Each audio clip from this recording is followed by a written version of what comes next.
Yo, what's up guys? It's Brandon Body Logic here. Welcome to the HyperHuman Headquarters, where we break down superhero science and psychology and provide the system and the tools to become much more than human, to become hyperhuman. Okay, Deadpool, we're talking about it. It comes out this week. I'm super pumped. I got my tickets. I am ready to see this movie. I'm ready to see a master Ryan Reynolds execute the essence of this popular character that's Deadpool. And, Ryan does this so well because he understands extensively who this character is and what he's about. And also, Ryan kind of is Deadpool. I can't think of a better casting. And that's why we love superhero movies and films, because we see ourselves in them. I'm sure Ryan identifies with Deadpool at a deep level, which is why he plays him so well. Deadpool is the quintessential antihero.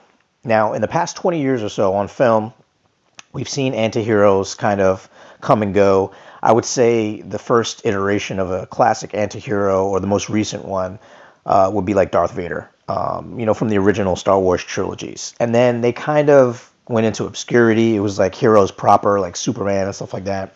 And then they resurfaced, I would say, with like Blade. And, then we had other variations down the timeline. Now, it's kind of hard to define an antihero in simple terms because their very nature is complexity. There's layers to them. They're split, they're divided, they're conflicted in a lot of ways. But we need to make a workable definition so we can proceed. So the most common way we understand a hero is someone that's like altruistic. They serve for the benefit of others. They seek justice. They stand on principles and values. And humans naturally assign and give these kind of characteristics, and sometimes even come to expect it out of our quote-unquote heroes. That's because as humans, we evolved, when we selected the most dominant people to lead and protect us, we would enter a social contract. It's basically, you're the strongest and you're able to establish the most order out of, all this chaos. This gives a sense of safety and protection. And in return, the dominant person would be treated like a king. You get first choice of meat, first choice of mate, resources, you get to rule, as long as you don't abuse that rule. Now, an antihero basically does all the same things, except they're not really altruistic. It's all about serving themselves. The antihero has his own agenda. He's not concerned with anyone else. They're usually trying to right some wrong, or rejects the notion of being a hero altogether. Maybe because they don't feel worthy of it, or something like that. Antiheroes on occasion will help an innocent person or seek justice on behalf of somebody else. They won't outwardly harm anyone, but they're not exactly concerned with anyone else except for what's in their line of sight. So you see these altruistic behaviors very infrequently and in a small percentage in antiheroes. And when you do see them, it actually kind of comes from a subconscious guilt, usually comes from a subconscious guilt or a sense of responsibility. It's like you have this power or ability to change a situation, much easier than the person that's actually needing the change. And you kind of feel guilty because you could just change this up like that because you are who you are. You're the antihero. And you kind of feel like you have this responsibility to do so. It's just natural. It's part of the human condition.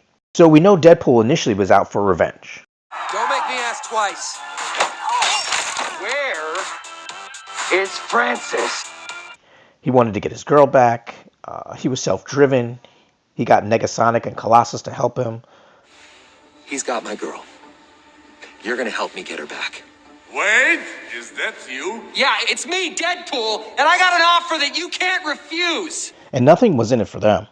But they helped because Deadpool is very upfront about, his agenda. He doesn't hide it at all. And there's something attractive about that. And you kind of want to be a part of it. Now, in the first movie, you also see glimpses of altruism, like when he gives advice to Dopinder.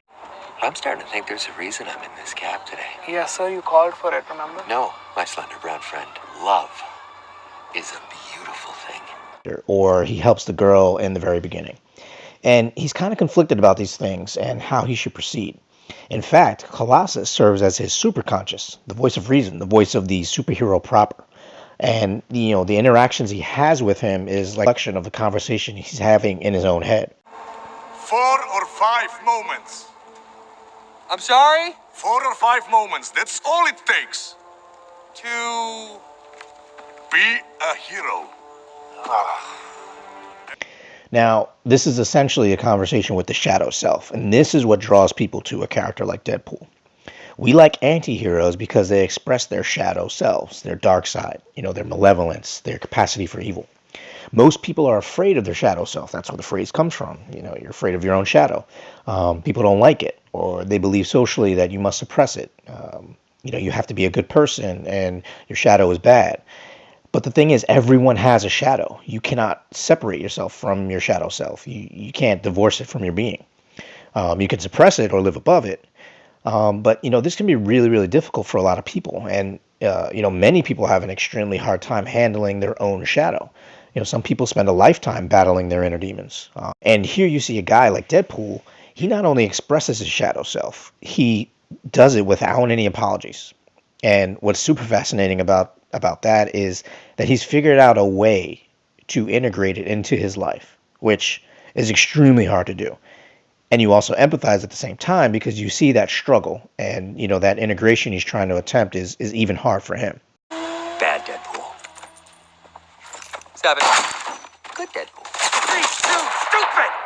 Worth it. Now, there are two unique things about Deadpool that are also attractive about him being an anti-hero, and that's humor and non-judgment. Now, Deadpool is super funny because as an anti-hero, he pokes fun at the commonly held beliefs about morality and what's right and wrong. If you ever sat and actually questioned some of the conventional beliefs that we all collectively hold as a society, sometimes it can be really ridiculous. Don't make the same mistakes I did. Got it? Yeah. Or else the whole world tastes like Mama June after hot yoga. And, Deadpool exposes that in a lot of his humor, and it makes for a lot of great laughs. And then secondly is non-judgment. As humans, we judge ourselves based on our morals and our values. We can feel judged by others. And the hallmark of an anti-hero is non-judgment, because to them, they're looking at everybody else as like, hey, look, man, we're all a little effed up. Who am I to judge? Because they've already been judged. They know what it's like. And you especially see this in the new trailer with that guy. He's just like this random dude, and he shows up, and he has no superpowers or nothing whatsoever, but he's on the team. And last but not least, Peter. Any power you want to tell us about? I don't have one. I just saw the ad. You're in. Okay, guys, that's my anti-hero breakdown. Hope you enjoyed it. Go see the Deadpool movie. Check back here. I'll be doing movie reactions and breakdowns. If you like this video, like, subscribe, and share. And I'll catch you later. Peace.